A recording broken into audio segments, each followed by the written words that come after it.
안녕하세요. 조비로운 때를 꿈꾸는 남자 조은나입니다.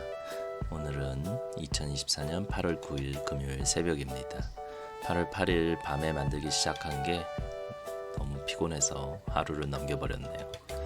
조비가 8일 새벽에 24년도 이쿼터 어닝콜을 했습니다. 곰곰이 생각해봤는데 이게 나이가 들면서 기억력에 감퇴가 오기 시작한 것인지 조비를 너무 오랫동안 알아가서 그런 것인지 조비가 S4 EV2를 몇 대 만들었는지조차 헷갈리기 시작합니다.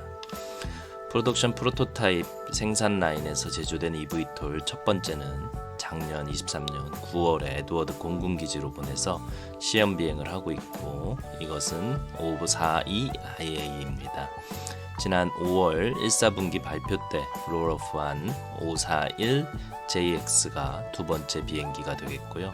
이번에 롤오프한 것이 542JX로 세 번째로 명시가 되고 있습니다.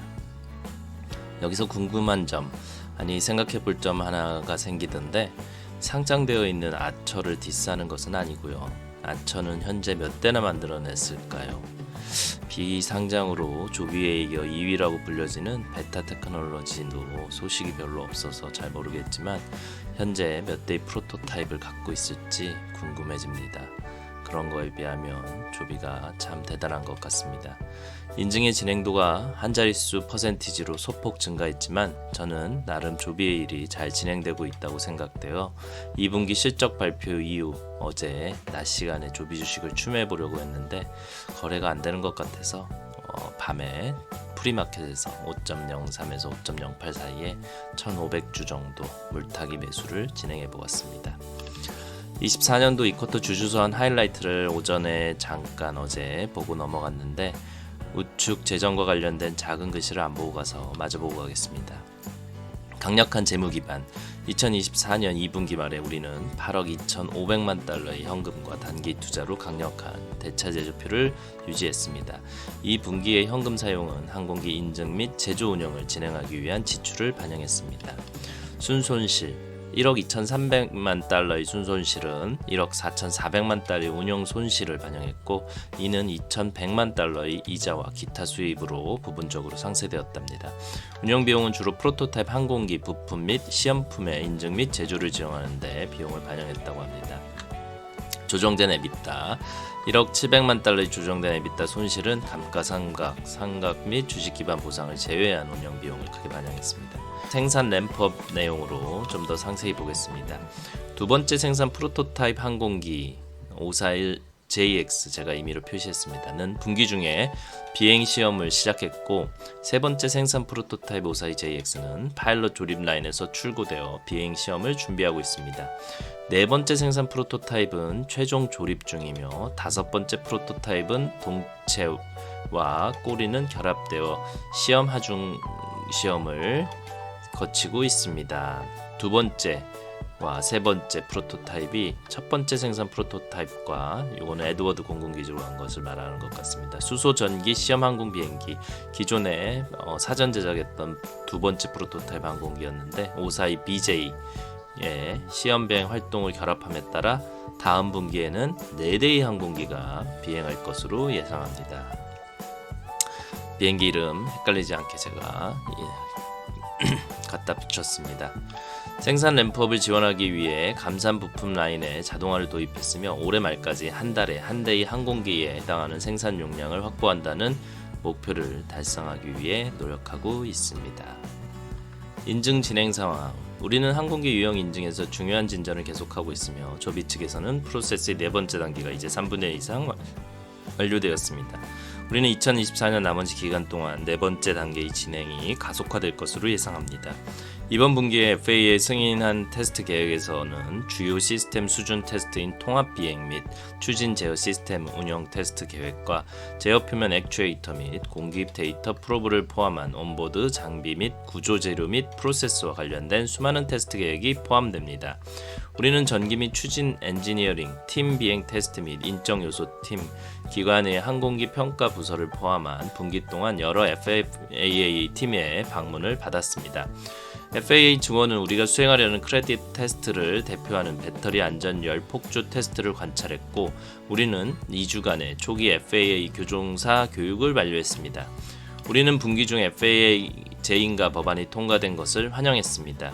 이 법안은 미국 의원들이 첨단 항공 이동성 분야에서 글로벌 리더가 되고자 하는 열망을 강조하고, 특히 FAA가 항공택시의 유형 인증 작업을 우선시하고 상업적 운영을 가능하게 하는 데 필요한 규칙 제정 및 정책을 발표할 것을 촉구합니다.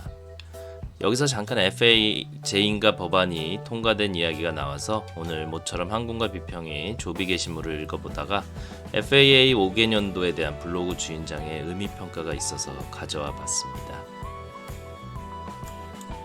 블로그 내용의 중간에 보면은 2024년 5월 15일 미 의회 FAA 5개년도 제수권법의 AAM 지원사항 요구라고 되어 있으며 4번 항목에 미국에서 인증된 항공기기가 해외 시장에 신속하게 도입될 수 있도록 전 세계 CAA와 FAA의 기존 바사를 갱신하라고 요구했습니다 라고 내용이 써 있으며, 블로그 주인장이 이것에 대한 의미 평가를 했는데 FAA 형식 인증한 조비 eVTOL 항공기를 한국을 포함한 전 세계 국가에 수출해 해당 국가에서 운용할 수 있게 해달라는 요구사항이랍니다.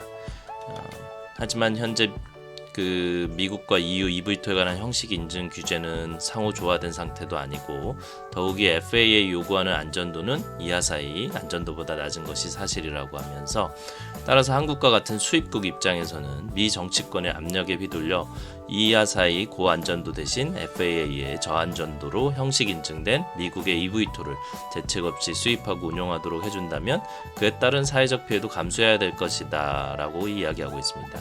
미국 의회가 FAA 5년짜리 제수권법 법안에 그런 요구사항을 수록했으니 법안이 통과되면 FAA는 그 요구사항에 맞게 할 수밖에 없을 것입니다 라고 평가하고 있습니다.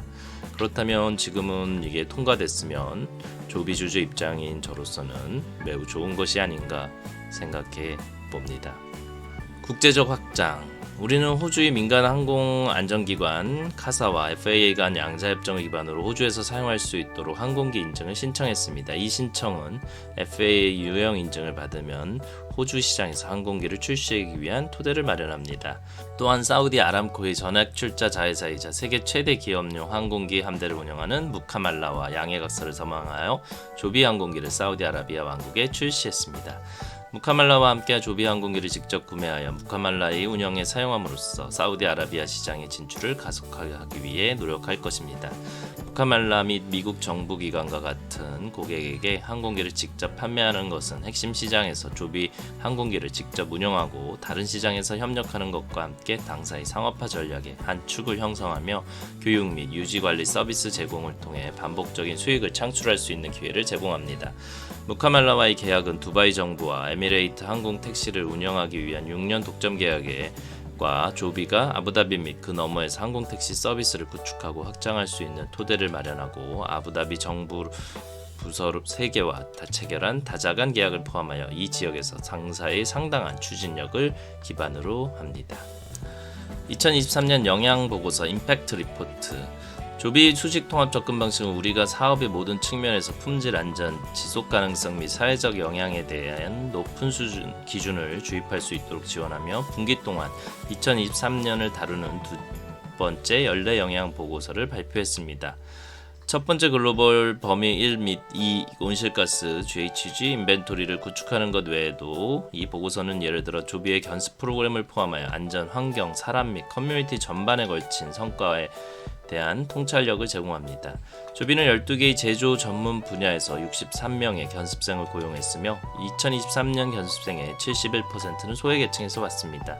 우리는 GHG 발자국의 대부분은 전기 소비에서 발생하며 보고서는 영향을 줄이기 위해 우리가 하고 있는 노력을 강조합니다. 우리는 2023년 주요 시설에서 100% 재생 가능 전기를 소비했습니다.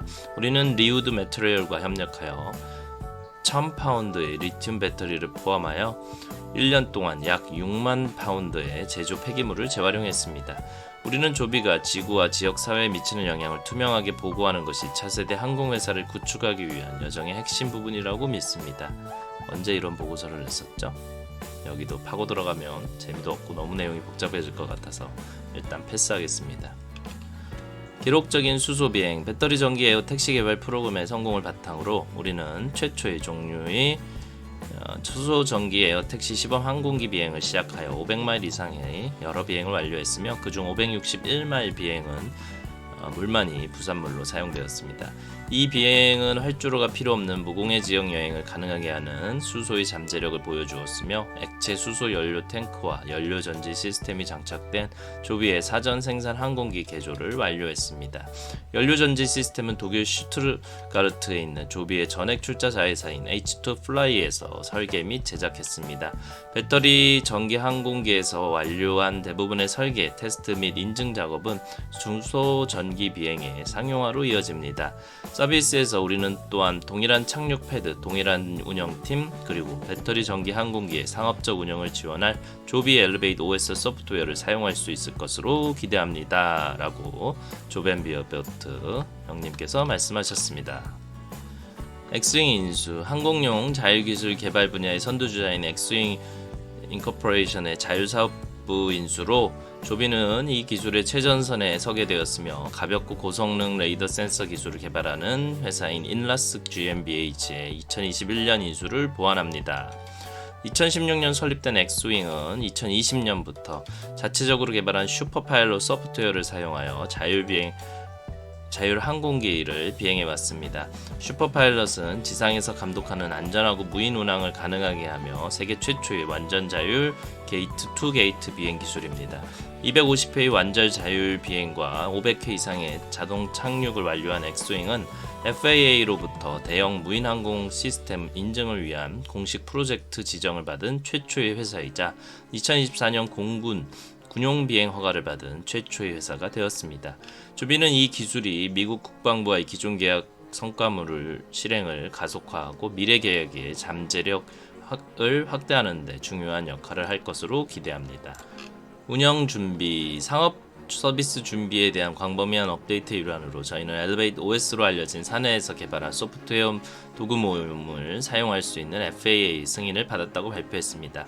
고속 주문형 항공 택시 운영을 가능하게 하도록 설계된 이 소프트웨어는 파일럿 도구 운영 및 일정 관리 소프트웨어, 모바일 우선 라이더 앱, 라이더를 사용 가능한 항공기 및 인프라와 효율적으로 페어링하는 지능형 매칭 엔진이 포함됩니다. 조비가 2021년에 우버 엘리베이트를 인수한 이후 사내에서 개발 및 테스트한 이 소프트웨어는 조비의 Part 135 항공사 인증과 결합되어 조비의 계획된 운영의 핵심 측면을 테스트했습니다. 지난 2년 동안 저희는 승차 공유 기술을 반복하고 테스트하여 조비 팀원에게 주문형 서비스를 제공하고 조비 라이더 앱을 사용하여 시간, 출발지 및 목적지를 자유롭게 선택할 수 있는 항공편을 예약하고 전세 항공편에 대한 결제를 받았습니다. 조종사 교육. 조비는 자격을 갖춘 상업용 조종사가 약 6주 만에 조비 항공기를 조종할 수 있도록 준비하는 항공기 전용 교육 과정을 개발했습니다. 이 과정에는 소프트웨어 기반 시뮬레이터 교육 분야의 선두주자인 CAE와 협력하여 개발 중인 몰입형 비행 시뮬레이션 교육 장치 사용이 포함됩니다. 조비는 이미 미래 조종사 교육 아카데미의 일환으로 개인 조종사 교육과 지상 학교를 제공하기 시작했습니다. 미래의 유지 보수 인력 구축. 조비는 올해 초 Part 145 유지 보수 인증서를 받았으며 포괄적인 유지 보수 수리 및 정비 전략을 개발하고 있습니다. 조비는 FAA로부터 유지 보수 교육 프로그램 개발을 지원하기 위해 $1,000,000의 보조금을 받았습니다. 엄격한 안전 시스템 구현. 조비는 FAA 항공 운영 자발적 프로그램에 안전관리 시스템이 수용되어 회사의 Part 135 운영을 지원하는 최초의 전기 항공 택시 회사였습니다. 2024년 2분기 재무 요약. 2024년 2분기 순손실은 1억 2,330만 달러는 순영업 손실 1억 4,430만 달러를 반영한 것이고 이는 순이익 2,100만 달러로 일부 상쇄되었습니다. 순영업 손실은 운영 비용으로 완전히 설명되며 이는 주로 항공기 인증 및 제조 지원 비용을 반영하며 정부 계약에 따라 수령한 지급금으로 일부 상쇄되었습니다. 비용에는 주식 기반 보상 2,840만 달러와 감가상각비 870만 달러가 포함되어 있습니다. 기타 수입은 워런트와 언아웃 주식의 유리한 재평가 980만 달러와 이자와 기타 수입 1,120만 달러를 반영했습니다. 언아웃이 뭔지 잘 몰라서 네이버 검색해봤는데 기업 매수 합병에 있어서 사용되는 조건 지불의 한 방법이다. 이 방법에서는 피매수 기업이 장래의 경영 성과가 일정한 재무적 목표를 달성할 경우 추가적인 매수 대금 지불을 할 것을 매수 기업이 약속한다. 따라서 양당 사 기업은 재무적 위험을 분담하게 되고 피매수 기업의 안전망에 관한 의견 불일치에서 오는 거래 실패를 방지할 수 있게 된다. 이 방법은 피매수 기업이 비공개 기업일 경우 자주 사용된다라고 되어 있네요. 아마도 엑스윙 인수에 있어서 사용된 것 같습니다. 2024년 2분기 손실은 2023년 2분기에 비해 1억 6,280만 달러 감소했다. 순손실 감소는 주로 이번 분기 980만 달러의 워런트와 언아웃 주식의 유리한 재평가로 인해 1억 9,060만 달러가 개선된 것으로 반영한 것이며 이는 전년도 1억 8,070만 달러의 불리한 재평가와 비교한 것이다. 2,830만 달러의 운영비용 증가는 조직의 성장과 제조 테스트 및 인증을 위한 프로토타입 부품 구매 증가를 반영한 것이며 이는 계약 인도물 증가로 인한 비용 감소가 일부 상쇄되었다. 2024년 1분기와 비교했을 때 2분기 순손실은 2,870만 달러 증가했고 기타 수입은 전분기보다 3,300만 달러 감소했는데 주로 워런트나 언아웃 주식에 대한 재평가 이익이 감소했기 때문이다. 1분기 대비 160만 달러의 운영 손실 감소는 주로 인력 및 관련 인건비 증가, 생산 자재 증가, 인증 및 제조 지원으로 인한 연구개발 비용 증가를 반영한 것이며 이는 분기별 계약 납품물 증가로 상쇄되었다. 2024년 2분기 조정 에비타는 1억 720만 달러의 손실이며 주로 항공기 개발 인증 및 제조 관련된 직원 비용과 지원을 반영했다. 조정 에비타 손실은 2023년 2분기보다 2,390만 달러 높았고 전분기보다 310만 달러 낮았다. 조정 에비타는 파생 상품의 부채 재평가 손실, 주식 기반 보상 비용, 감가상각 및 상각 이자, 소득 및 비용, 지분법 투자 소득 및 기타 비운영 비용을 제외한 비갭 지표이다. 순이익과 조정된 에비타 조정은 비갭 재무 측정이라는 제목의 섹션을 참조하라고 한다. 2024년 2분기 현금성 자산 및 유동성 있는 증권 투자로 8억 2,500만 달러로 마감했고 이는 9,890만 달러를 감소한 것이다. 2분기 동안 운영된 사용은 현금은 총 9,880만 달러였고 부동산 및 장비에 대한 지출은 총 840만 달러였다. 재무제표들이 뒤에 나오는데 일단 생략하고 다음 편에서는 2쿼터 컨퍼런스 콜로 넘어가겠습니다. 저도 아직도 확인을 못 해봤습니다. 재무제표는 들어도 너무 복잡하고 내용이 잘 와닿지가 않습니다. 그냥 하이라이트해서 보여주는 간단한 정도만 인식해도 될 것 같습니다. 오늘도 조비 화이팅입니다.